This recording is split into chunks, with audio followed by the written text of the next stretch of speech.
Hello everyone, welcome to Studynetic. मैं हूं पूजा मेहता और ये है मेरा यूट्यूब चैनल। यहाँ पर हम क्या पढ़ रहे हैं? क्लास 12 के अकाउंट्स पढ़ रहे हैं, जिसमें हम change in profit sharing ratio among the existing partners के एडजस्टमेंट समझ रहे हैं।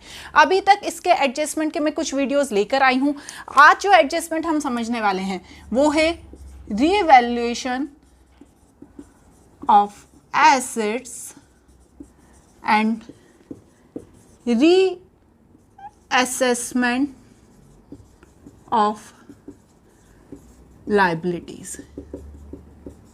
ठीक है, आज हमारा जो एडजस्टमेंट है वो revaluation of assets and reassessment of liabilities है। ठीक है, जैसा कि हमने हमारे प्रीवियस वीडियोस में भी देखा और जो इसके पुराने एडजस्टमेंट थे उसमें भी समझा था कि कोई भी पार्टनर्स जब अपना प्रॉफिट शेयरिंग रेशो चेंज करते हैं तो उन्हें कुछ एडजस्टमेंट करने पड़ते हैं। उसमें से एक एडजस्टमेंट है कि एसेट्स का रिवैल्यूएशन करना और लाइबिलिटीज का रीअसेसमेंट करना। अब ऐसा क्यों किया जाता है? क्योंकि देखो बच्चों, हमारा प्रॉफिट शेयरिंग रेशो जब चेंज होता है तो उससे पहले हमारी कुछ लाइबिलिटीज़ रही होती हैं या हमारे पास कुछ एसेट्स रही होती हैं। हो सकता है उन एसेट्स की वैल्यू बढ़ गई हो या हो सकता है उन एसेट्स की वैल्यू कम हो गई हो, या जो लाइबिलिटीज़ हैं वो हमारी ज़्यादा हो गई हो या उन लाइबिलिटीज़ में हमें कुछ कम हो गई हो। तो इन सब के लिए इनका क्या करना पड़ता है? Revaluation and reassessment. अब यहाँ पर दो स्थिति बनती है कि जब आप प्रॉफिट शेयरिंग रेशो चेंज कर रहे हैं तब आपकी जो एसेट्स में और लाइबिलिटीज़ में चेंजेस हुए हैं उन्हें रिकॉर्ड उसी समय कर लो और जो भी चेंजेस हुए हैं उनका बंटवारा पार्टनर्स के बीच कर लो। ठीक है, पहली कंडीशन ये हो जाती है। तो इससे क्या कहेंगे? When change value of assets and liabilities are recorded. ठीक है, जब वैल्यू चेंज हो रही है उसे रिकॉर्ड किया जा रहा है। कब? जब प्रॉफिट शेयरिंग रेशो चेंज हो रहा है। और दूसरी कंडीशन बनती है when change value of assets and liabilities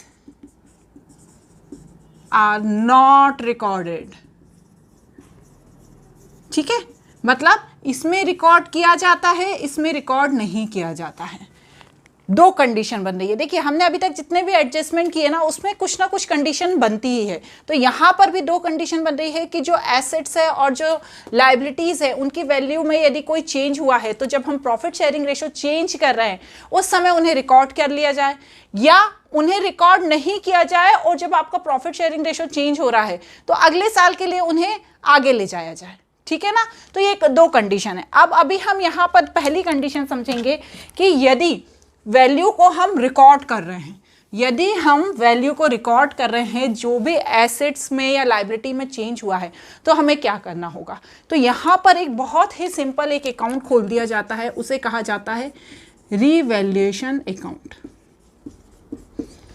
ठीक है, तो रीवैल्यूएशन अकाउंट में क्या बनाया जाता है? ऐसे 4 कॉलम बना दिए जाते हैं। ठीक है, क्या करते हैं? ऐसे 4 कॉलम बना देते हैं। यहाँ पर डेबिट, यहाँ पर क्रेडिट। ठीक है ना, ये बैलेंस शीट नहीं है। यहाँ पर आएगा पर्टिकुलर्स, अमाउंट, पर्टिकुलर्स,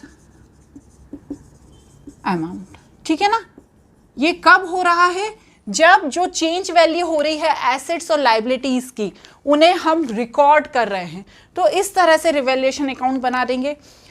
अब एसेट्स में किसी तरह का कोई इंक्रीमेंट हुआ है, यदि एसेट्स में किसी तरह का कोई इंक्रीमेंट हुआ है तो उसे हमेशा लिखेंगे क्रेडिट साइड। यहाँ पर मैं लिख देती हूँ गेन या प्रॉफिट। ठीक है ना, हमेशा ध्यान रखिएगा कि यदि किसी भी तरह का एसेट्स में कोई इंक्रीमेंट हुआ है। एक छोटा सा एग्जांपल ले लेते हैं कि हमने एक लैंड खरीदी थी 10 लाख की। ठीक है, 10 लाख की वो लैंड खरीदी थी। जब हम प्रॉफिट शेयरिंग रेशो चेंज कर रहे हैं उस समय उसकी वैल्यू हो गई 15 लाख। अब जो 5 लाख उसमें इंक्रीमेंट हुआ है उस 5 लाख को हम यहाँ पर लिख देंगे इंक्रीमेंट वाली वैल्यू। तो यहाँ पर मैं लिखूंगी by assets account increase value. ठीक है, 5 लाख रुपए मैं यहाँ पर लिख दूंगी। यहाँ पर क्योंकि प्रॉफिट लिखा रहा है, अब जो लाइबिलिटीज़ हैं उसमें किसी तरह की कोई कमी आई है तो अच्छा है ना फर्म के लिए। तो हमें देने थे किसी को 5 लाख रुपए, लेकिन अब हमारी लाइबिलिटी किसी कारण से घटकर हो गई 4 लाख रुपए, तो 1 लाख रुपए की कमी आ गई ना उसमें, तो ये तो हमारे बिजनेस के लिए अच्छा है। तो यहाँ पर यदि किसी तरह की लाइबिलिटी में कोई कमी आती है तो डिक्रीज वैल्यू, तो उसे भी मैं कहाँ पर लिखूँगी, क्रेडिट साइड, क्योंकि ये फर्म के लिए प्रॉफिट है, अच्छा है फर्म के लिए। अब इसके बाद ऐसी एसेट्स जिन्हें मैंने रिकॉर्ड नहीं किया है, जिन्हें मैंने खरीदा था लेकिन मैंने उन्हें रिकॉर्ड नहीं किया है, तो भैया एसेट्स खरीदी है तो ये तो फर्म के लिए प्रॉफिट है ना। तो मुझे यहाँ पर जो एसेट्स जिन्हें मैंने रिकॉर्ड नहीं किया था, अनरिकॉर्डेड एसेट्स, उसे मुझे यहाँ क्रेडिट साइड लिखना पड़ेगा। मतलब क्या है, जितनी भी चीज़ें जिनसे मुझे प्रॉफिट हो रहा है, जिनसे मुझे गेन हो रहा है, उन सबको मैं कहाँ लिख दूंगी, उन सबको मैं लिख दूंगी क्रेडिट साइड। क्लियर। अब जितने भी लॉस हैं या जितनी भी डिक्रीज वैल्यू है वो सारी आ जाएंगी डेबिट साइड। जैसे कोई एसेट्स थी उसकी वैल्यू कम हो गई, डिक्रीज वैल्यू, तो मैं उसे कहाँ लिख दूंगी, डेबिट में लिख दूंगी। अब जितनी भी मेरी लायबिलिटी थी वो इंक्रीज हो गई, भैया लायबिलिटी बढ़ेगी तो मेरे लिए तो नुकसान है ना, मुझे तो किसी को 5 लाख देने थे, अब मुझे 6 लाख देने, तो 1 लाख का तो मुझे नुकसान हो गया ना। तो उसे भी हम कहाँ पे लिखेंगे, यहाँ पर लिखेंगे। ऐसी लायबिलिटी जिन्हें मैंने रिकॉर्ड ही नहीं करा, ठीक है, जिन्हें मैं रिकॉर्ड करना ही भूल गई, तो वो भी मेरे लिए नुकसान है, तो यहाँ पे मैं लिखूंगी अनरिकॉर्डेड लायबिलिटी। ठीक है ना। बस आप ये ध्यान रखिए कि जो जो हमारे खर्चे हैं, जो जो हमारे एक्सपेंसेस हैं, जिससे हमारी वैल्यू कम हो रही है हमारे पास से, एक्सपेंसेस हैं, उन्हें मैं डेबिट में लिखूंगी, और जो जो हमारे पास पैसा है हमारे बिजनेस में उन्हें मैं कहाँ लिखूंगी, डेबिट में लिखूंगी। अब क्या है, एक चीज और आती है यहाँ पर, टू पार्टनर्स अकाउंट, इसे कहते हैं रेमुनरेशन। अब ये क्या चीज है मैडम, देखिए जब प्रॉफिट शेयरिंग रेशो चेंज होता है ना तो बहुत सारे काम करने पड़ते हैं, ठीक है ना।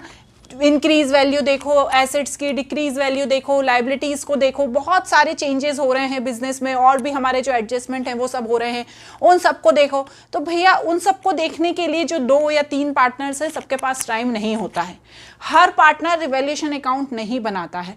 तो क्या करते हैं, वो जो एक पार्टनर है उन सब पार्टनर्स में से उनसे बोल देते हैं कि भैया तुम एक काम करो, ये सब चीज़ों की तैयारी करो, क्योंकि अब हमारा प्रॉफिट शेयरिंग रेशो हम चेंज कर रहे हैं, तो तुम सब देखो कि क्या क्या एडजस्टमेंट होने हैं, और उसके बदले में हम जो बाकी बचे हुए पार्टनर हैं तुम्हें रेम्यूनरेशन दे देंगे या तुम्हें सैलरी दे देंगे।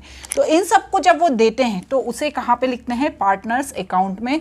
जिस भी पार्टनर को दे रहे हैं A B C, क्योंकि ये तो भैया फर्म का खर्चा हो गया ना, तो उसे कहाँ पे लिखते हैं, टू पार्टनर्स अकाउंट में। अब यहाँ पर एक चीज आती है, टू कैश या बैंक अकाउंट, ठीक है। अब उसने बोल दिया, किसने, जो एक पार्टनर था जो इसके भरोसे ये लोग बैठे थे कि नहीं भैया मेरे पास तो टाइम नहीं है, मैं भी नहीं कर पाऊंगा, सारे पार्टनर्स के पास टाइम नहीं है, तो वो बाहर से किसी को हायर करते हैं कि भैया हमारा प्रॉफिट शेयरिंग रेशो चेंज हो रहा है, तुम ये सारे एडजस्टमेंट कर दो, तो वो रेडी हो जाता है, तो उसे ये पे करते हैं। तो उसे किस में आप एंट्री करेंगे, टू कैश या बैंक अकाउंट में। मतलब ये है कि या तो ये आएगा या ये आएगा, जो खर्चा हो रहा है वही आएगा। तो अब इसके बाद ये सारे हमारे एक्सपेंसेस, ये सारा हमारा गेन या प्रॉफिट, इन्हें हम ऐड कर लेते हैं। यदि इधर का बैलेंस ज़्यादा है और इधर का कम है तो यहाँ पर आ जाता है to profit share between partners account, ठीक है। और यदि इधर का टोटल ज़्यादा है इधर का कम है तो by loss share between partners account, ठीक है। यहाँ पर हमने एक छोटी सी चीज़ सोच लेंगे हम कि A और B 2 पार्टनर हैं, ठीक है ना, जिनका रेशो होगा 1:1। एक हम एक छोटा सा एग्जाम्पल के तौर पे सोच लेते हैं। तो यदि यहाँ प्रॉफिट आ रहा है तो भी किनके बीच बटेगा, पार्टनर्स के बीच बटेगा। यदि यहाँ लॉस आ रहा है तो ये भी किसके बीच बटेगा, पार्टनर्स के बीच बटेगा। अब इसके लिए हमें एक जनरल एंट्री करनी पड़ेगी। तो बहुत ही सिंपल सा तरीका है, यहाँ पर टू प्रॉफिट जो पार्टनर्स के बीच बढ़ रहा है, तो यहाँ पर मैं कहाँ ऊपर लिख देती हूँ आपको। इसकी जनरल एंट्री कैसे होगी, क्योंकि यहाँ पे तो आपका रिवैल्यूएशन अकाउंट बना हुआ है ना, क्योंकि रिवैल्यूएशन अकाउंट को देखकर ही आप एंट्री कर देंगे, तो बहुत इजी रहेगा। यहाँ पर पहली एंट्री होगी यदि प्रॉफिट होता है, ठीक है। तो प्रॉफिट होने की स्थिति में क्या एंट्री होगी, रिवैल्यूएशन अकाउंट डेबिट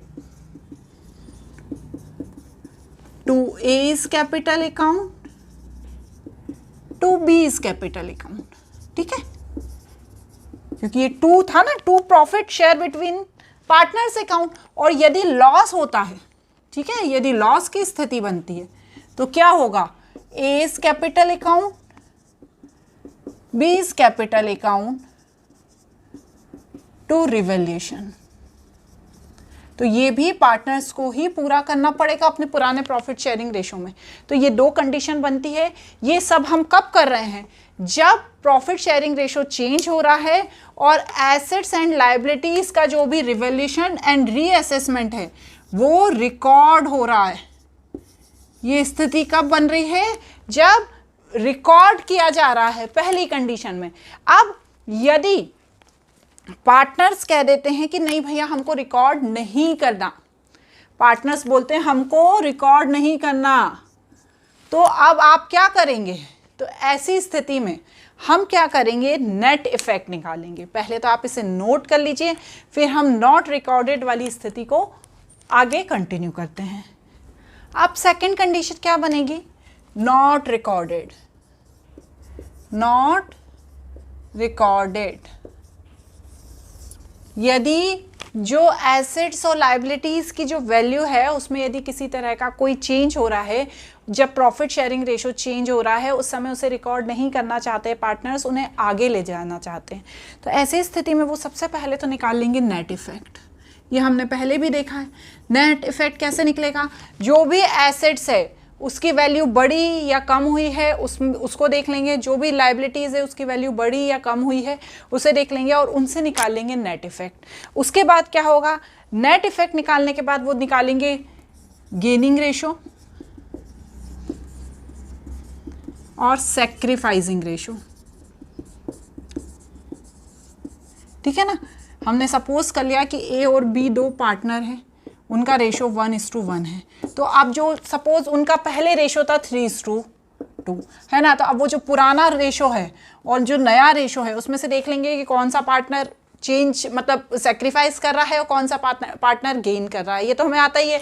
अब क्या करेंगे, गेनिंग रेशो निकाल लिया, सेक्रीफाइसिंग रेशो निकाल लिया, नेट इफेक्ट निकाल लिया।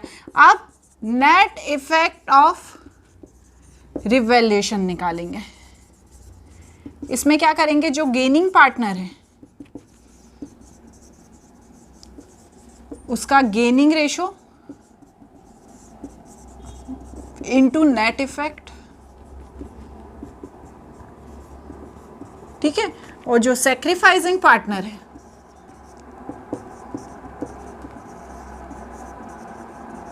उसका sacrificing ratio into net effect. यदि रिवैल्यूएशन में प्रॉफिट होता है, प्रॉफिट की स्थिति में क्या करेंगे, gaining partners capital account debit to sacrificing partners capital account.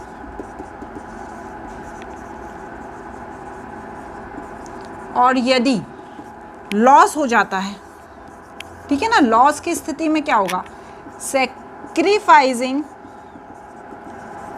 Partners capital account to gaining partner account, ठीक है ना।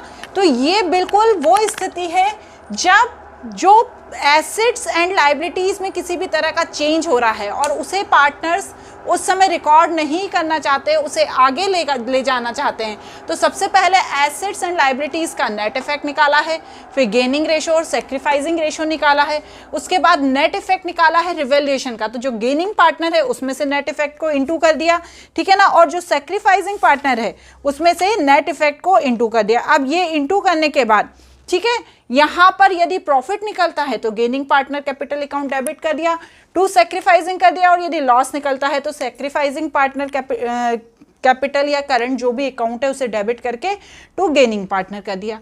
तो यहां पर दो कंडीशन बनती है जो मैंने आपको अच्छे से एक्सप्लेन कर दी है।